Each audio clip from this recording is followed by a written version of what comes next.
Yo, boxing aficionados. What's up?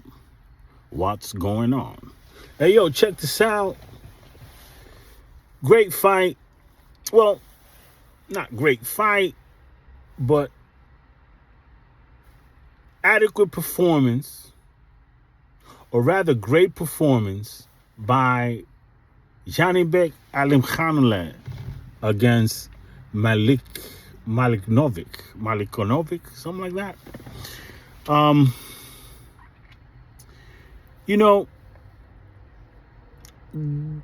The young kid showed heart. I'm going to start by talking about that Malikonovic guy. He looked like a preppy. I couldn't understand what he was doing in a boxing ring, actually. He didn't look like any boxer I've seen. He looked like he should be really modeling. Looked studious. Looked like a Yale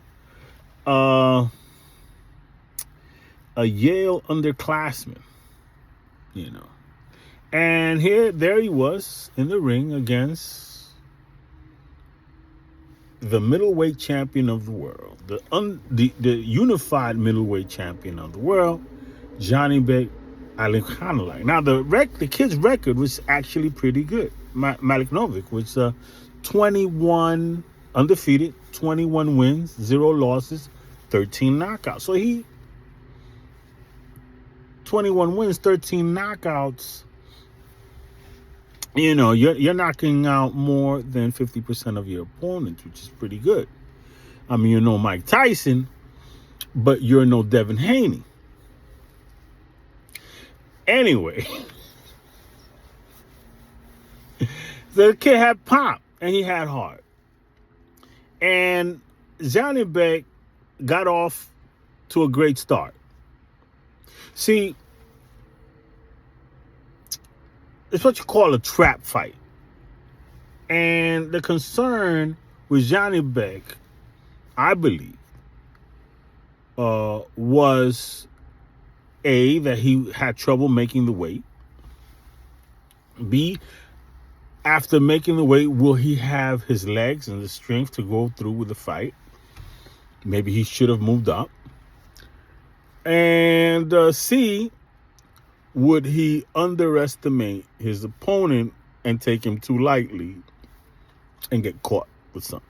Those are all things that are real concerns in a boxing ring. But the first round told the story.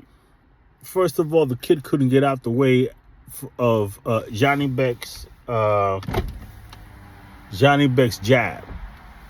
The jab was working. I believe it was the first or second round. He got a knockdown working off the jab. He was making it look easy. And by the third round, I was wondering why, actually after that knockdown, I was wondering why Malikonovic, I'm going to call him Malik if you don't mind, Malikonovic, his corner, why didn't they throw in the towel? This is me, right? Not a boxer, not a boxing guy, just a filthy casual.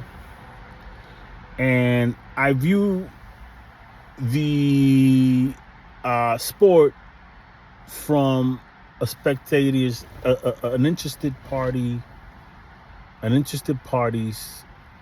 point of view.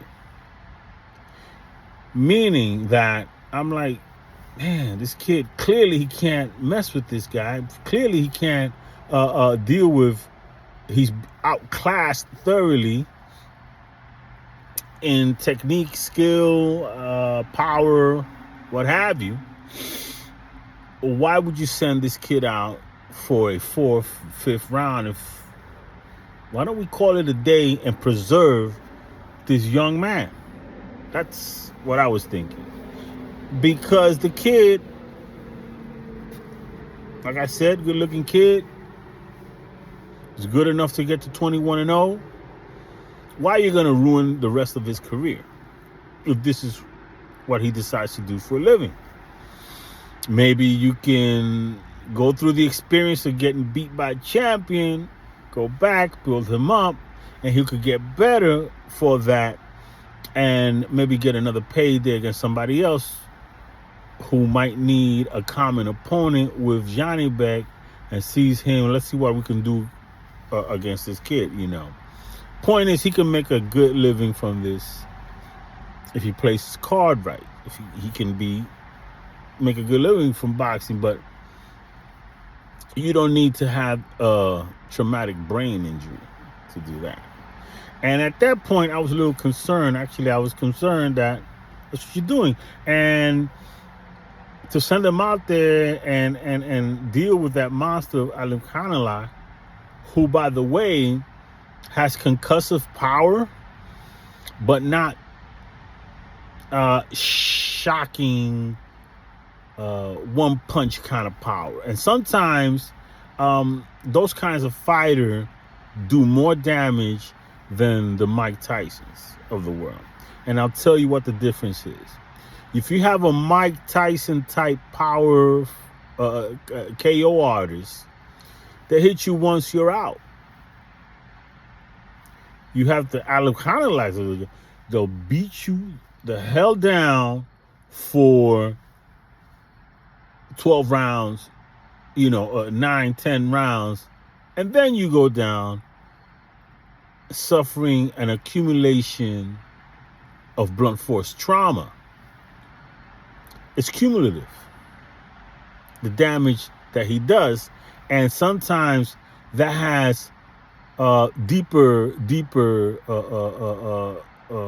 repercussions, far more further reaching repercussions than just getting knocked out. One punch or two punches, against the Mike Tysons of the world, the KO artists, even Ryan Garcia, those guys that can put you out with one punch, they're doing you a favor.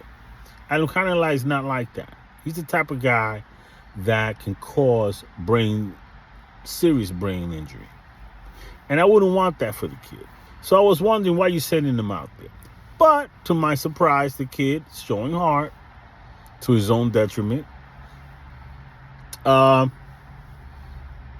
the rounds. And he had little Rocky moments. When Rocky 1, when he just kept coming at Apollo and getting his head beat, and he just keep forward and throw something, trying to get to the body, and like he was fighting like that.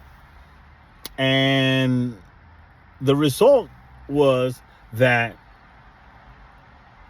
he got beat down for 9, 10 rounds. Alimkhanalai got all his rust off, right? Tried new tricks, setting him up with this and that and the third. And he still had legs, and so he got all his rust off, and we got to see that Alimkhanalai didn't lose his legs, didn't lose power, that he can still make the middleweight division of 160, the middleweight limit of 160, and not suffer too much, right? So then for Janibek, it was imperative that he stops that guy, because if he would have gone 12 rounds with this guy and gone to decision, even if the guy were on the corner, had to get put in a stretcher, leaving the facilities, Janibek would have been criticized mercilessly for not taking out this young whippersnapper, this young nobody, and couldn't stop him, and going to, you know how it is. You know how it is. Right away, the Chris Mannings of the world, and what's his name, the Dan, whatever the hell is Dan Raphael, they would all kill him because he didn't look good in that fight. He had to go in. He struggled with that guy. So you have to put that guy away. So Janibek got the best of both worlds, got the rounds in, stopped the guy. Now moving forward, this is what I want to talk about. Janibek and Top Rank are going through something. I don't know exactly what it is. I'm not sure if the relationship between Top Rank and Igis Klimas is souring. Igis Klimas has a whole lot of fighters with Top Rank, or has had most of the best of his fighters fight under the Top Rank banner. They brought in Lomachenko. They could have had Usyk, except that Usyk, Top Rank's wasn't into cruiserweights at that time. They're still not. Alex Vesputin. Klimas brings him the wares, brings Bob the wares, and likes the way Top Rank does business. But in this case, something's going on with Janibek and Top Rank, because someone at Top Rank, according to Dan Rafael, someone at Top Rank told Rafael that Janibek had turned down a fight against Hamza Shiraz, right? That a fight with Hamza Shiraz was offered to Janibek, and that it was $1.5 million that he was offered to Janibek, and that Janibek turned that fight down. I'm quoting Dan Rafael. He did that, I guess, last week's podcast, talking about the fight. Fight Freaks Unite podcast. It's actually a good podcast, not because of Dan Rafael, but because of his co-host. The co-host sets up Dan Rafael and actually makes Dan Rafael sound interesting, right? So it works. It's a good podcast, Fight Freaks Unite. You guys should really check it out. By the way, if you like this video, please like it and share it, comment. I like talking boxing. I'm not trying to act like I'm some expert, and you can come in here and talk about money, fighters, or whatever aspect of boxing you want to talk about, or even teach me a couple of things. You might have knowledge that you can feel you can enlighten me on. Everything's welcome. So that's neither here nor there. The point is this: that Janibek, according to Rafael, was offered the Hamza Shiraz fight, that he turned it down, and he became critical of Janibek. He was criticizing Janibek, like, why would you take this fight? Why not let go of that belt? I think Chris Mannix might have said the same thing. I'm not sure. I don't want to. No, it was Dan Rafael. Oh, why take that? Just drop that belt and fight against Shiraz. You don't have to defend that belt, whatever. And what I found interesting of this, it says Top Rank plays everything close to the vest. Top Rank doesn't divulge information to nobody. Top Rank is always coming up with some surprise contract or something, because they move very clandestinely, right? Bob works in strange and mysterious ways, and Bob used to work in strange and mysterious ways, and he's taught those ways to his stepson Todd the Boff. So that's how they move in the shadows, like ninjas, right?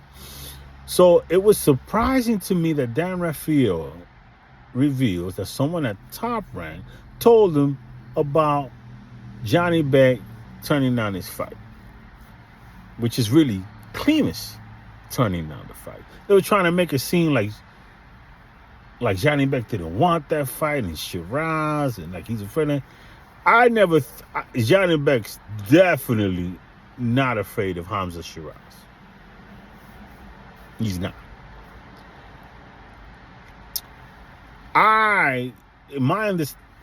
In my opinion, Janibek would turn down that fight, because to take that fight, he would have to have lost the IBF belt. You know, IBF don't play.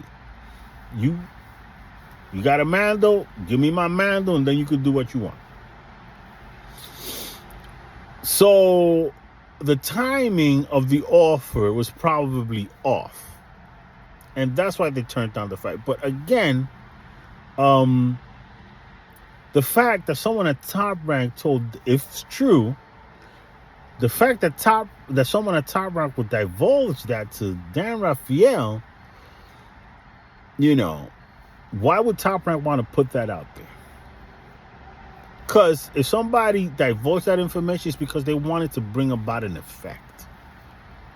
If someone at Top Rank divulged that information, it's because they wanted to bring out an effect upon Janibek and Klimas and their team to urge them to go and take the Shiraz fight. Like I said,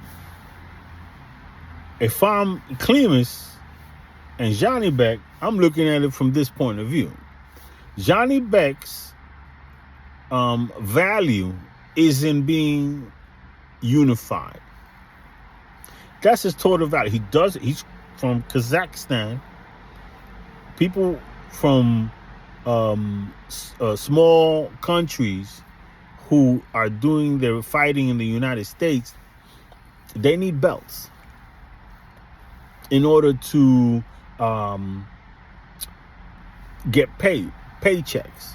They're not the types that can just, they don't have a big following like if he was Puerto Rican or if he was Mexican or stuff like that, where, like, you know, look at Jaime Munguia. Guy makes big money, no belts. Hasn't had a belt in quite a while. Still makes big money. Why? Because he's got this big following of Mexicans or whatever. And there's a few fighters of that ilk that can do that, that have a fan base. Janibek's source of income is closely tied to being, unified. Those two belts. So why not satisfy his IBF Mando and then take on Shiraz? The Shiraz fight is going to be there. Shiraz is, I think, with Frank Warren, or he's with Turki Al-Sheet or whatever. Point is, that fight can happen. Always going to be there. Now, do you want to enter into a negotiation for that fight? If they're giving you 1.5 with one belt on the line, why wouldn't they give you $3 million with two belts on the line? You see what I'm saying?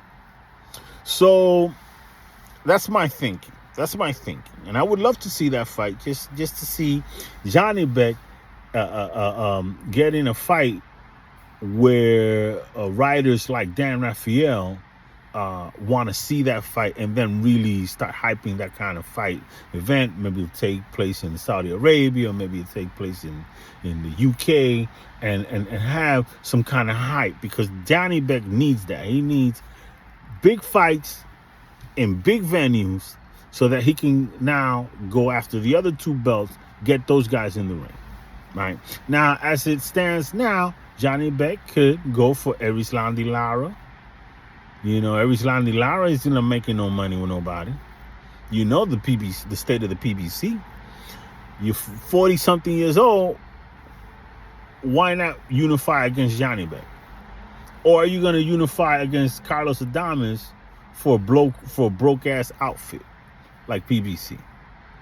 So those are things that I think about. Either way, Janibek put on quite a performance, and it was a performance that he needed because it ended in a knockout. If it had gone 12 rounds, we would not have heard the end of it. He would have been lambasted and lampooned. You dig? And Janibek doesn't need that in his life. He needs the buzz. He needs the knockouts. He needs to, put people away like Triple G used to do, and get his name out there so he can raise his name, his profile up to the rafters, and hopefully become undisputed at some point. It is what it is, and it ain't what it ain't.